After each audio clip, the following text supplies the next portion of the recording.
Curăță mai întâi colțul inimii. Praful din suflet e mai greu decât praful din casă.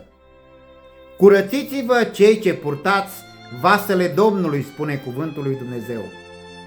Astăzi, când vei șterge praful de pe mobilă, nu uita să ștergi și gândurile rele din săptămâna care s-a scurs.